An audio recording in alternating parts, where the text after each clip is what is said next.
أيها الذين آمنوا اتقوا الله حق تقاته ولا تموتن إلا وأنتم مسلمون. وقال رسول الله صلى الله عليه وسلم في حديث الشريف: اتق الله حيثما كنت واتبع سيئة الحسنات تمحوها وخالق الناس بخلق حسن. Ma'asyiral muslimin yang dirahmati Allah Subhanahu wa taala. Allahu akbar, Allahu akbar, Allahu akbar. La ilaha illallah. Allahu akbar, Allahu akbar, walillahil hamd. Takwa memiliki sifat yang pertama, yaitu al-khawfu bil jalil, senantiasa takut kepada Allah Subhanahu wa taala. Yang kedua, sifat dari orang yang bertakwa adalah al-amalu bitanzil, menjadikan Al-Quran sebagai pedoman hidupnya. Kemudian sifat orang yang bertakwa yang ketiga adalah al-isti'dadu fi yaumir rahil, mempersiapkan bekalnya menuju kampung akhiratnya. Sehingga Rasulullah sallallahu alaihi wasallam berkata di dalam hadisnya, al-kayyisu man dana nafsahu wa amila lima ba'dal maut. Orang yang cerdas itu adalah orang yang mampu menundukkan hawa nafsunya dan beramal untuk hari akhirnya. Kemudian sifat dari orang yang bertakwa yang keempat adalah al-qana'atu bil qalil, senantiasa menerima pemberian yang Allah berikan kepadanya walaupun dalam jumlah yang sedikit. Ma'asyiral muslimin yang dirahmati Allah Subhanahu wa taala, Ramadan telah berlalu. Ramadan telah meninggalkan kita, sehingga ada satu tradisi yang dilakukan oleh para sahabat Nabi Muhammad sallallahu alaihi wasallam yang dijelaskan oleh Ibn Rajab Al-Hambali di dalam kitabnya Jami'ul Ulum wal Hikam. Beliau mengatakan, ketika Ramadan itu sudah berlalu, para sahabat itu menangisi bulan yang penuh berkah telah meninggalkan mereka. Bulan yang penuh rahmat telah meninggalkan mereka, sehingga mereka berdoa kepada Allah Subhanahu wa taala selama 6 bulan. Yang isi doanya adalah agar Allah Subhanahu wa taala menerima amal ibadah yang telah mereka kerjakan di bulan Ramadan. Setelah bulan Ramadan berlalu, apa amalan yang afdal setelah Ramadan meninggalkan kita? Amalan yang paling afdal setelah Ramadan itu pergi adalah istiqamah. Sehingga Rasulullah sallallahu alaihi wasallam berkata di dalam hadisnya, as-salawatul khams, al-jum'ah ila al-jum'ah, wal ramadan ila ramadan, mukaffirati lima bainahunna idza ujtinabatil kaba'ir. Kata Rasulullah sallallahu alaihi wasallam, salat 5 waktu dari Jumat ke Jumat, dari Ramadan ke Ramadan berikutnya, diampuni seluruh dosa oleh Allah Subhanahu wa taala selagi tidak mengerjakan dosa besar. Tidak hanya itu, Rasulullah sallallahu alaihi wasallam ditanya oleh seorang sahabat, "Ara'aita ya Rasulullah, idza shallaitu maktubat wa sumtu Ramadan wa ahlaltu halala wa haramtu harama wa lam azid ala dhalika syai'a, a'adkhulul jannah?" Kata seorang sahabat bertanya kepada Rasulullah, "Ya Rasulullah, bagaimana pendapatmu? Aku hanya mengerjakan salat 5 waktu. Kemudian aku mengerjakan siam Ramadan. Kemudian setelah itu aku menghalalkan yang dihalalkan oleh Allah Subhanahu wa taala.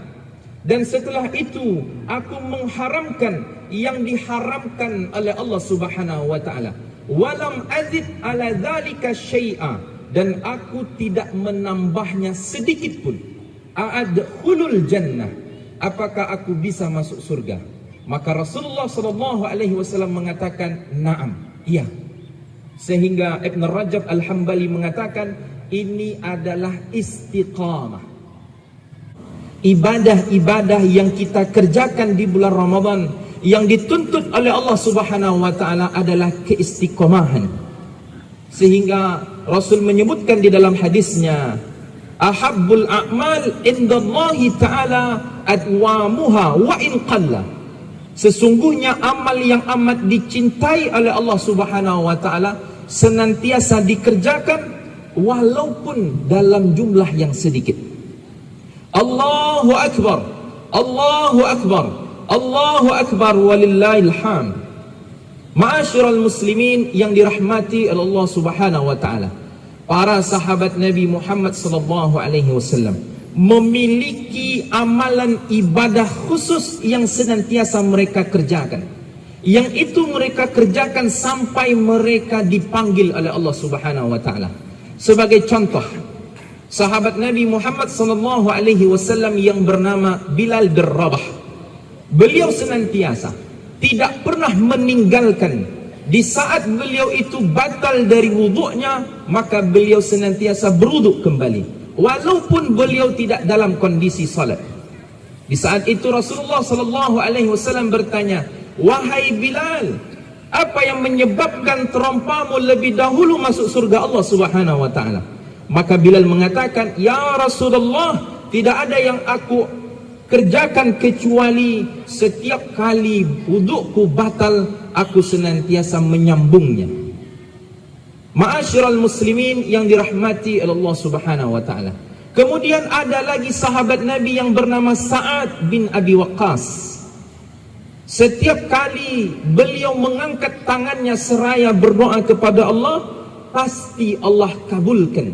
Sehingga para sahabat bertanya, "Wahai Sa'ad, amalan apa yang menyebabkan doamu senantiasa dikabulkan oleh Allah?" Maka Sa'ad mengatakan, tidak ada amalan khusus yang aku kerjakan kecuali sebelum aku tidur, aku senantiasa memaafkan kesalahan orang lain yang mereka perbuat kepada aku. Subhanahu wa ta'ala membagi rezeki kepada setiap hambanya berbeda-beda. Ada yang Allah mudahkan dia untuk mengerjakan salat sunnah, tetapi tidak Allah mudahkan baginya sedekah. Ada yang Allah mudahkan baginya untuk mengerjakan sedekah, tetapi tidak Allah mudahkan baginya untuk puasa Ramadan.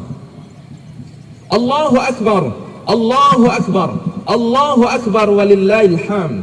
Ma'asyiral muslimin yang dirahmati oleh Allah Subhanahu wa taala, Buya Hamka Abdul Malik Karim Amrullah, di dalam buku yang beliau tulis yang berjudul Ayahku, beliau menceritakan biografi ayahnya yang bernama Muhammad Rasul, atau lebih dikenal dengan Abdul Karim Amrullah. Kata Buya Hamka, ayahku adalah seseorang atau sosok yang mana kelemahan beliau adalah di saat puasa sunnah beliau tidak kuat. Sehingga di dalam hidupnya ayah Buya Hamka itu sangat jarang sekali kalau puasa sunnah. Tetapi ada amalan yang mungkin tidak bisa dikerjakan oleh orang lain. Apa itu?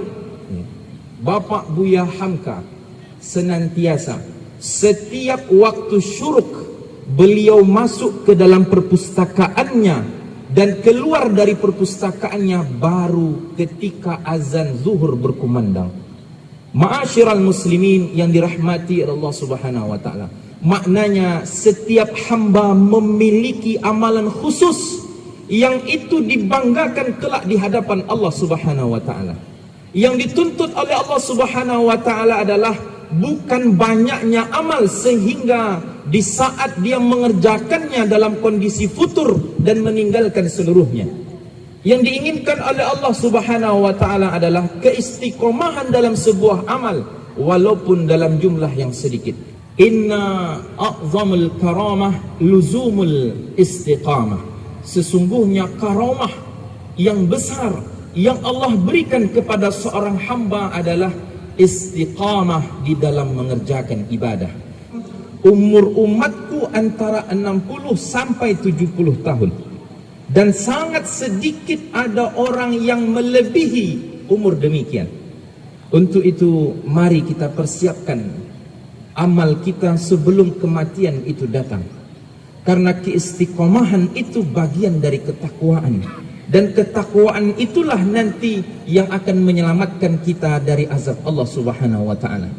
Marilah kita senantiasa berdoa kepada Allah Subhanahu wa taala supaya Allah Subhanahu wa taala membuka hati kita sehingga kita mampu menerima nasihat dan mampu untuk mengerjakan ibadah serta istiqamah.